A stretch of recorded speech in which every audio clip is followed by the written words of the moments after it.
There is a huge debate going on right now in the world whether or not people should be wearing masks and whether or not governments should be actually forcing people to wear masks. There's even a whole bunch of places where people will get fines for not wearing a mask in public or when they go into stores.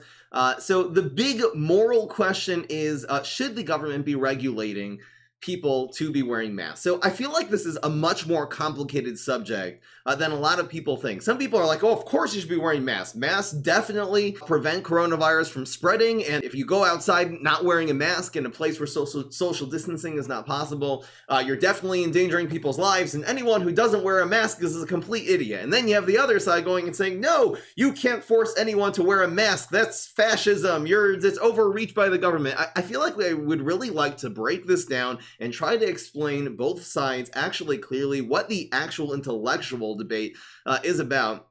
And then I'm going to go through and explain what my opinion is on the subject matter.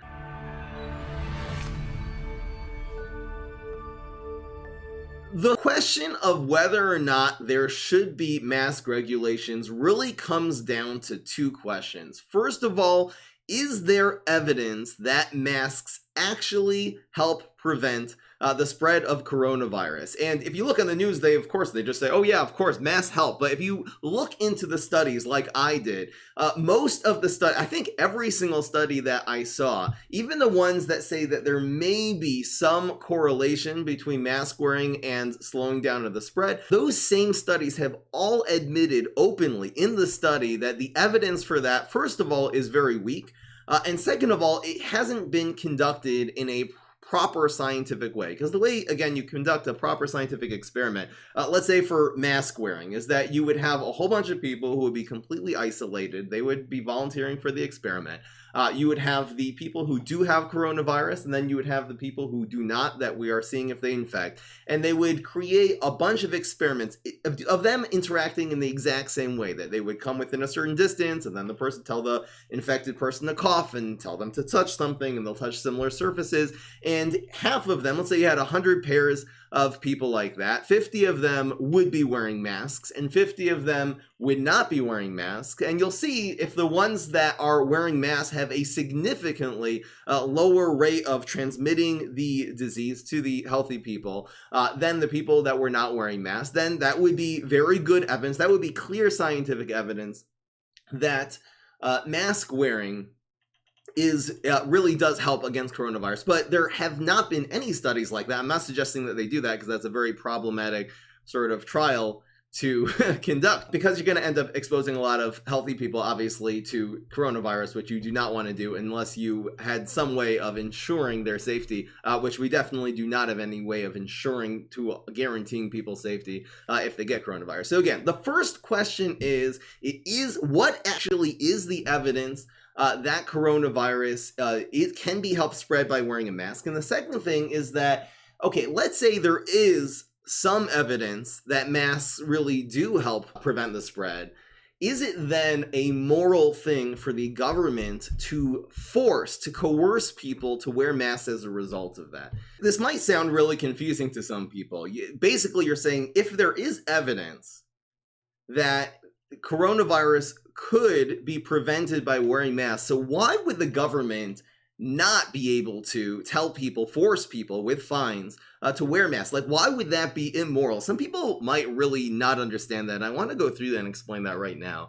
The reason is because the role of government is not, this is a real general philosophical question, the role of government is not for the majority to impose its morality on the minority. Meaning, let's say in a democracy where 60%, let's say even 51% really get the vote and they can make certain laws and regulations. You never want a situation where the majority is forcing the minority to do things unless, and there's one big unless, that the minority are actually doing things to infringe on the rights and the liberty of other people. That is the only time that you're able to stop someone from doing something. So for example, we say that it's illegal to steal. That is not the reason that we have police officers and preventing people from stealing with weapons, and we're going to be throwing people into prison if they steal. There's actually going to be penalties. It's not because it's wrong to steal. That is a huge, huge misunderstanding that people have. The reason that we make it illegal to steal is because you are infringing on someone else's rights. We consider, as we've decided as the American people, that owning property, that is one of the basic human rights, and you are stealing their property. It's not illegal to kill because it's the wrong thing to kill. Get rid of that. It's because if you kill someone, you are infringing on their liberty, on their freedom to live. I want to explain this a little bit further. If you ever have the majority in just imposing their will on the minority, saying that you should not be doing something because we just feel it's wrong, it's morally wrong, that is the worst situation. People really do not appreciate how bad of a situation that would be. Because then if you would have a country, think about this, if you would have a country that is 60% Catholics and 40% are not, you literally are giving legal power for the Catholics to decide what is moral and what is not, and impose that on the 40% minority. And don't say, well, everyone has rights to religion. The having rights to freedom of religion and freedom of belief means that the 60% cannot impose its morality on the 40%. It doesn't matter if that 40% believes in a different religion. It doesn't matter if they have different ideas, if they have different values. You cannot force them to adhere by your own values.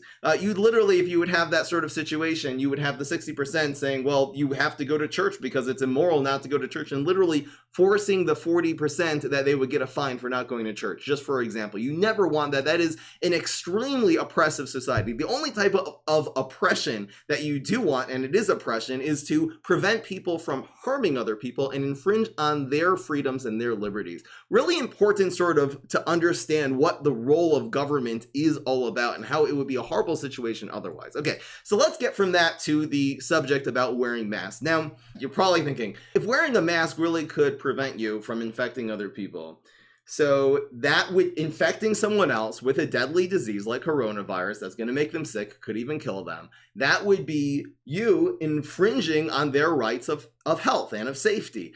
So of course the government should be able to make fines and basically use police force, use their power. The majority should be able to force the minority to wear masks to prevent that. But I feel like there is a really, really good distinction of when you are able to do that and when you are not. If you would have a situation where there is very clear evidence that doing a certain action will cause another person to get sick. Let's say, for example, drinking and driving. There is an abundance of evidence that people who are driving a vehicle while under the influence of alcohol are seriously endangering other people's lives. There have been so many countless incidents with really irrefutable evidence that intoxication has definitely caused one to harm another person. In that sort of situation where there's very clear evidence, that would be a great idea for the government, for the majority, to force the minority of people who want to drink and drive not to do that because they're going to be endangering the lives of other people. But what if you have a situation like coronavirus, that about mask wearing, where if you actually look into the evidence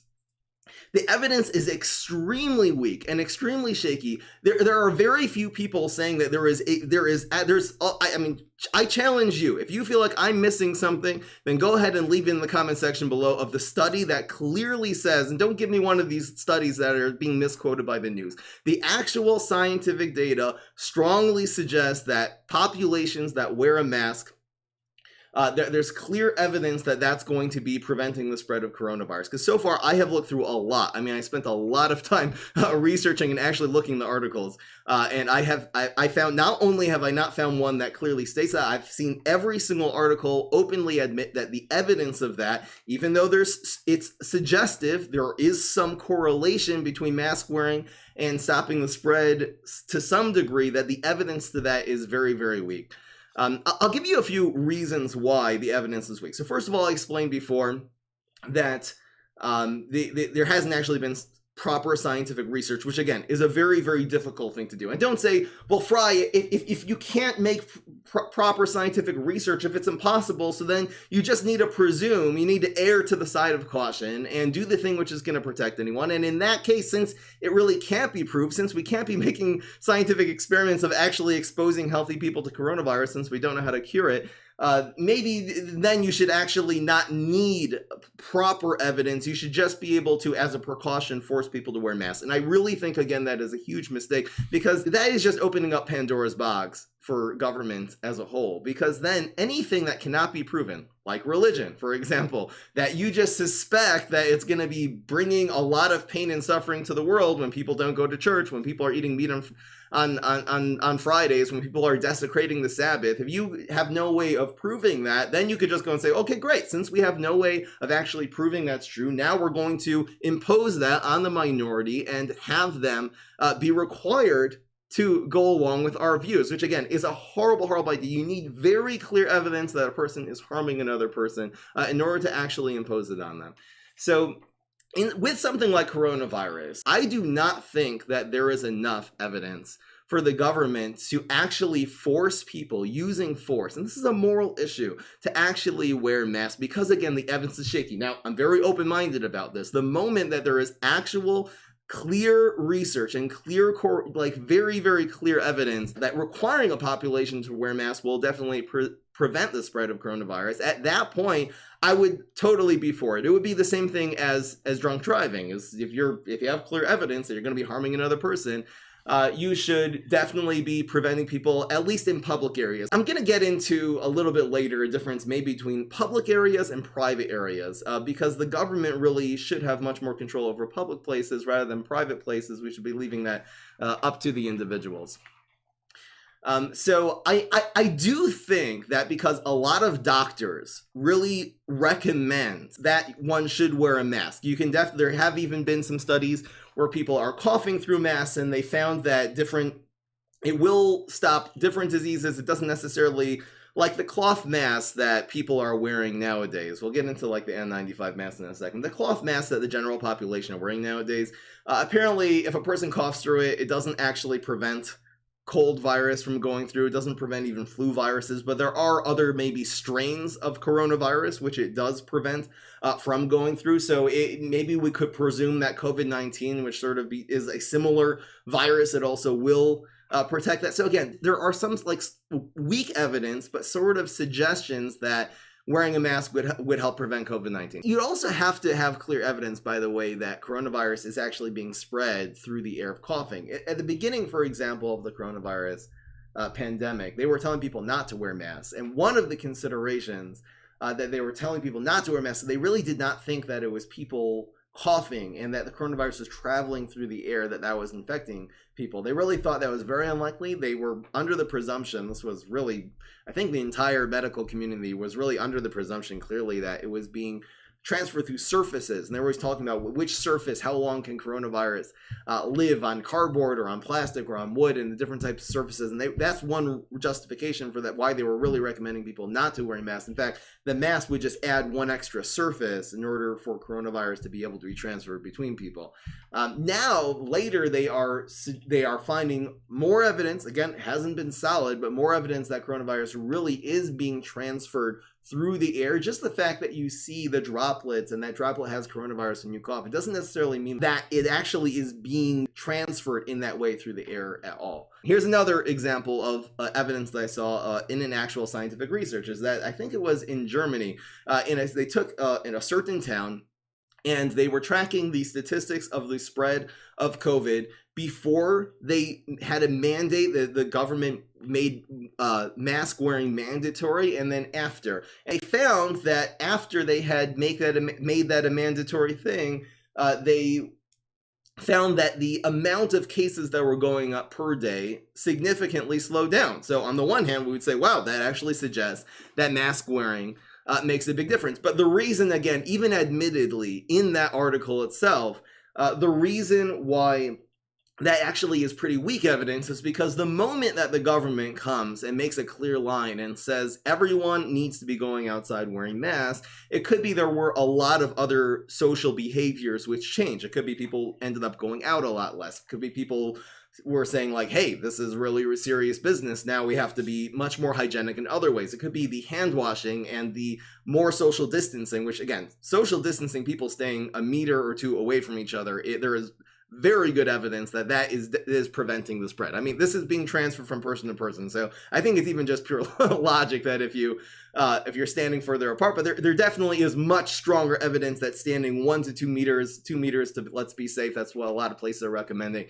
6 feet apart. That would be the that would definitely protect people from transmitting the disease to each other. It's not foolproof, but that there's definitely is good evidence for. There has been studies sort of taking the statistics from states that do have mask regulations and those that have not yet imposed mask regulations, and they saw that the amount of cases were going up very much in the places without the regulations, but were actually going down in places that were. So again, there is this correlation, but that's, again, not a very good indicator, because the places that have actually regulated masks have already had a major spike, a major uptick in coronavirus cases, in COVID-19 cases, in order to get to that point where they're mandating a mask. And to say that after that point it was already curving out, it could be that was happening anyway. I mean, that is just normally how COVID-19 works, is that there is this big spike for a serious amount of time, and then eventually it's still going up, but it starts slowing down. So to say that after they mandated wearing a mask, it wasn't quite as going up as strongly as when they were having their spike,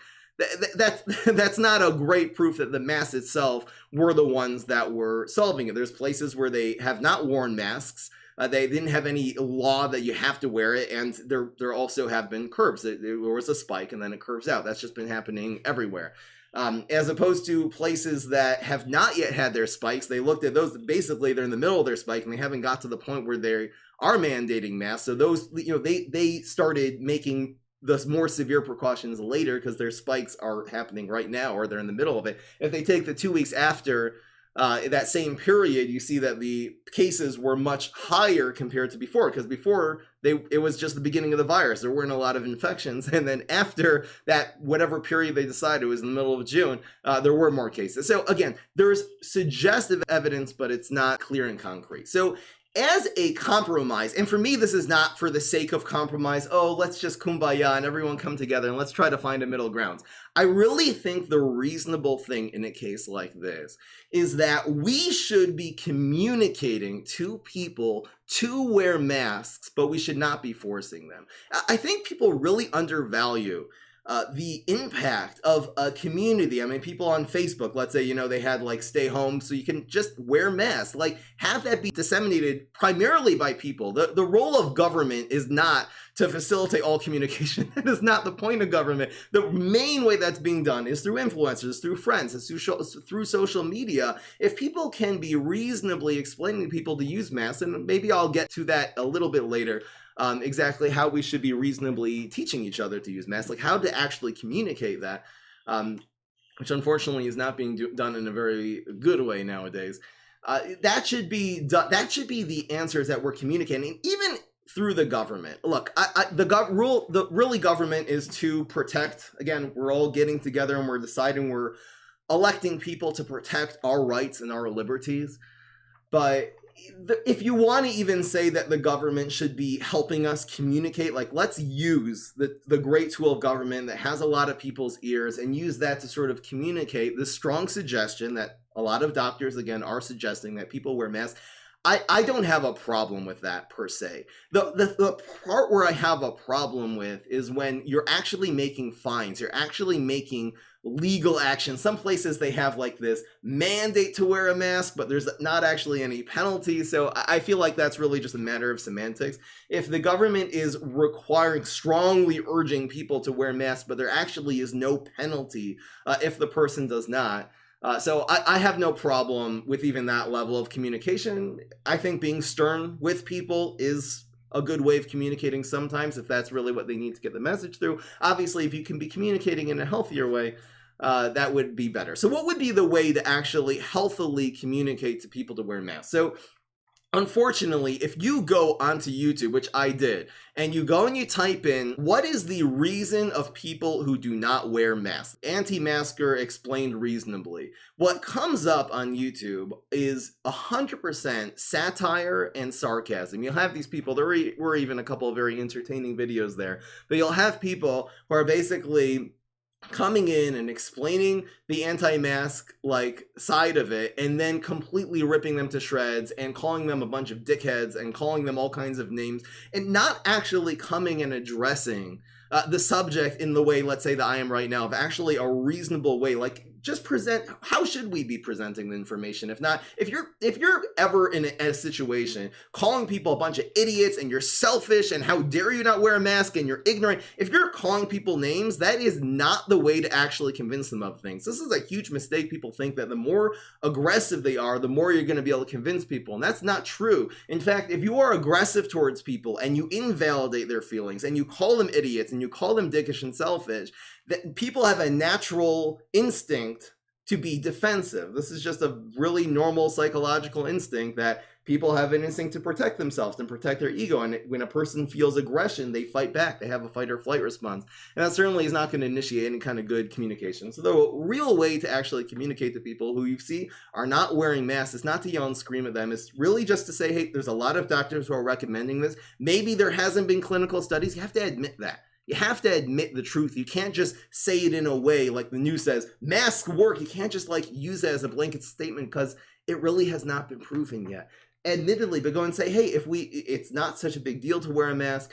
Maybe we can all do this together, and that will really, we have found that masks really do prevent a lot of diseases. So what do we have to lose by wearing masks? Better safe than sorry should be the message, rather than you're a bunch of dickheads for not wearing a mask. Again, I wear a mask everywhere I go. I mean, if I'm going outside on a walk and I know I can maintain a 6 feet boundaries from everyone, then I do not wear a mask when I go outside. But if I'm going anywhere where I'm going to be in close quarters, or especially if I'm going anywhere indoors, anytime I go to a store, I wear a mask the entire time. I still wear gloves. I know everyone's done wearing gloves. That was the thing back in the olden days, but I wear gloves, and when I'm done in the store, I take them off and I throw them in the garbage, just so I don't want to be bringing those germs from things I've been touching in the grocery store into my house or into my car. And that's personally what I do, because I think it's better safe than sorry. But even though I really do think that because of the lack of hard evidence that masks really prevent the spread of COVID, I really do not think that governments should be requiring people to wear masks under some kind of penalty of law or a fine. Okay, I want to talk about the difference between a public area now and a private area, because a public area really is under the jurisdiction of the government. The government should not, in my opinion, be allowed to tell people what they are or not allowed to do in their own homes or in their privately owned businesses. So I think it really is overreach of the government, even if there was clear evidence, and this is a big if, it hasn't happened yet, that masks really do prevent the spread of coronavirus. I do not think the government should be requiring businesses to only allow people into their businesses if they're wearing a mask. For a very simple reason. The reason is because businesses are able to make that decision themselves. Businesses are 100% able to have a security guard standing by the door and having a sign there saying you're only allowed into our business if you're wearing a mask. There is nothing immoral about that, because that is private property. It is owned by even a publicly shared business. There are still people who have the right. It is owned by a private group of individuals, and they definitely have the right to say who is allowed into their store or who is not. And that would be a very good business practice, because at the end of the day, people are going to want to shop in a store more if they know that they have mask requirements, because people are very freaked out from going to physical retail locations and getting sick from coronavirus. So that would be a very good thing for business to do. And even if there's no evidence, seriously, even before any clear evidence comes out that masks really do prevent coronavirus, I have no problem with businesses doing that. It is recommended. It is, again, there is some correlation between masks and preventing it, and that's a totally reasonable thing. People have a problem with businesses, and they think, oh, it's against my constitutional rights. I want to go into your private business under my own conditions, and you don't have any say in terms of what the conditions are. That is 100% an unconstitutional attitude. If it's their business, they get to decide who gets to come in, and they can make whatever conditions they want on you going in. If you don't want to go in based on those conditions, then great. Don't go into their private business. Stay home or go to somewhere else that really would allow you to under the conditions that you would like to. But that's the reason why, again, I think that when it comes to public transportation, or maybe like public areas where there's going to be obviously a concentration of people, I don't know about walking down the street. There are some places that if you just leave your home, you got to have a face mask, even in a very rural like widely spread area, they could very easily be going on a walk and not go near each other. I think even if there was evidence that masks help, I feel like for public areas that would be going too far. But certainly, if you're talking about public transportation or publicly owned buildings like government buildings, they would be able to, again, require, once you have clear evidence, they would be able to require people to wear masks before going in there. Again, once there is evidence that masks really do prevent the spread of coronavirus. Masks in schools. Oh man, I don't think there should be privately owned schools in the first place. We'll get into that in a different podcast. Publicly owned schools in the first place. I mean, I think schools would be a lot better if they were privately owned or done a lot. We have to make a podcast about the school system. Okay, but now that we have public schools, should they require mask wearing there? Oh man, when there's not evidence, I don't know. I think it would be the same thing. I don't think you'd be able to require kids to wear masks in a school. If you're opening the school, I mean, you have to take that into consideration. If it really is a publicly owned building, though, and it's run by the government, in that situation, again, if a private school, absolutely, you can make whatever conditions you want. I think it is overreached by the government before there is evidence to actually require people to wear masks to schools. I would put schools in the exact same category as public transportation. Do you think the government should give out masks? So should they be funding masks? I don't have a problem necessarily with that, because as long as you're not forcing people to take the masks, you're not invading on their personal freedom. If you were, again, should government dollars be spent on something that doesn't have this hard evidence that it works? I feel like the suggestions of the doctors would warrant maybe the government funding some masks to be handing out public transportation and stuff like that, even in the meantime, before there's hard evidence that masks really do help. Government is very wasteful as is, and I feel like of all the wasteful things the government does, that would probably be relatively low on the wasteful scale.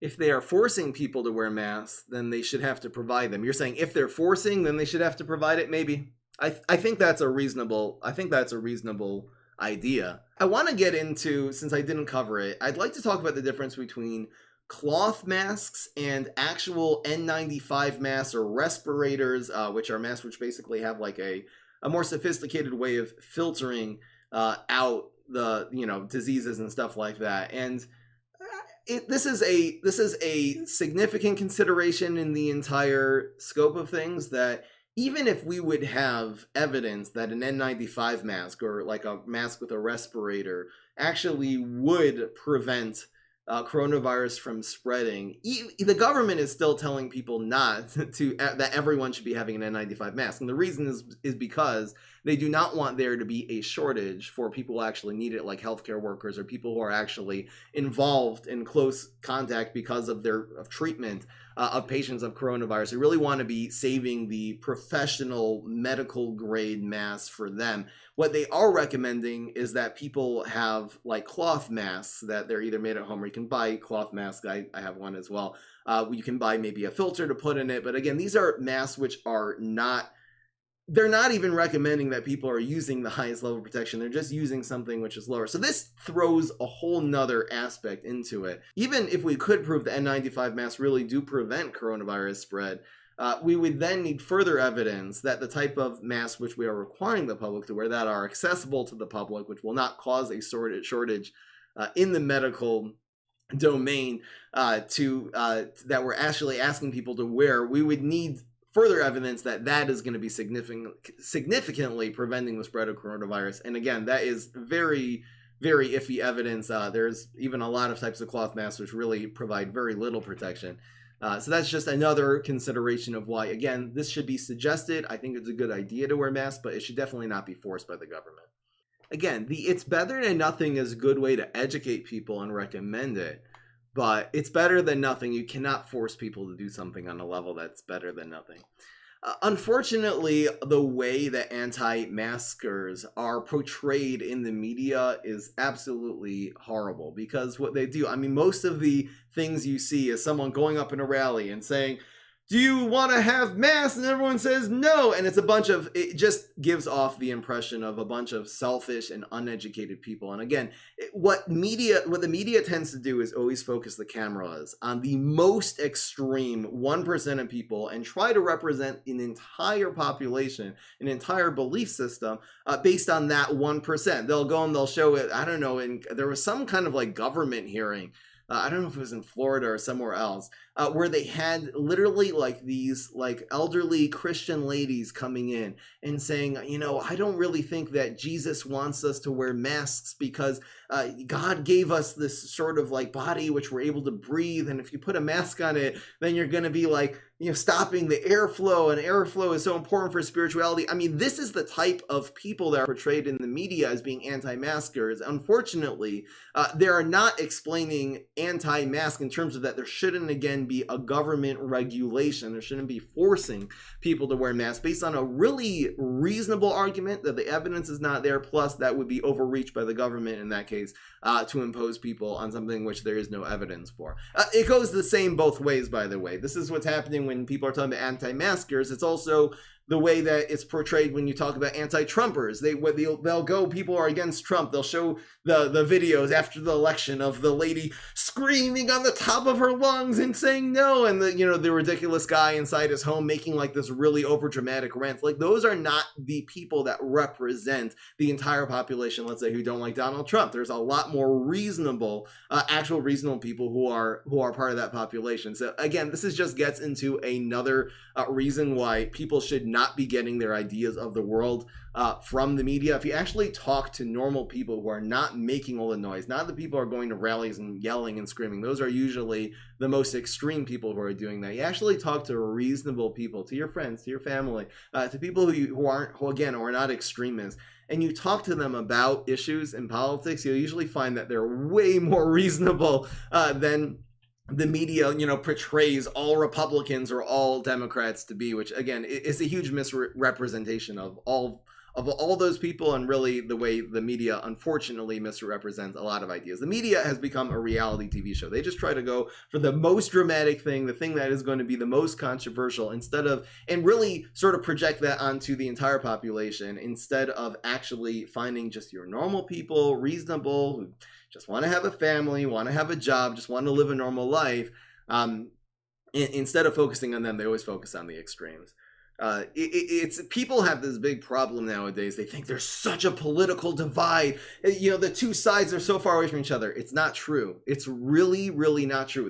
There are in a lot of cases this big political divide, but there is this entire 80% of the middle of the country that gets no attention from the media for one reason. It's because they're being reasonable, and they listen to the two candidates and they hear what they have to say, and that is how they're going to determine how they're going to vote. The center of the country always has the power in every election. I'm going to make an entire podcast about this someday, but there are really, again, this humongous 80% in the middle of the country who, a lot of them will lean more Democrat, a lot of them will lean more Republican. They don't have these extreme views that you see on CNN and Fox and how they're so misrepresenting the other side. Just ridiculous. Can someone explain resistance to wearing a piece of cloth to potentially protect others? So again, the resistance is are you being forced to do it? There will be two resistance. First of all, not believing that it helps. Second of all, believing the amount that it inconveniences you is greater than the amount that it's going to help, which again, the evidence right now for a piece of cloth, just a cloth mask preventing spread of coronavirus, is very, very weak. So that's the second consideration. And the third is that they're being forced. So the three considerations. There's no point in doing very little reason to do in the first place. In terms of it's not effective as that spread. Second of all, it's very inconvenient to have to wear a mask all over the place. And third of all, the fact that it's being forced. And it's really the third one that I'm focusing on the most here. I think the first two are definitely significant, though, in terms of because of the third one, like you can't force a person to do something which is inconvenient to them unless you have very clear evidence that they're actually harming another person with that. Am I anti-vaccination? No.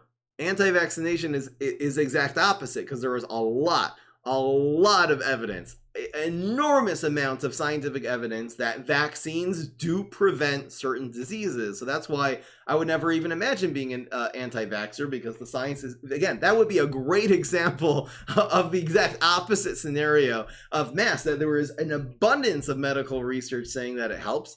There is no medical evidence that vaccines cause autism. It really falls into the same thing. So I'm going to go with where there is evidence. And I'm not going to even pay attention to the one where there's no evidence. It's totally anecdotal that sometime a kid got a shot and then they found out after that he was autistic. And again, if there was strong evidence, let's say if there was some strong evidence that was causing autism, so then maybe I would start becoming skeptical. But as far as I'm aware, that does not exist. Even the amount of evidence that say that suggests that even masks would prevent coronavirus.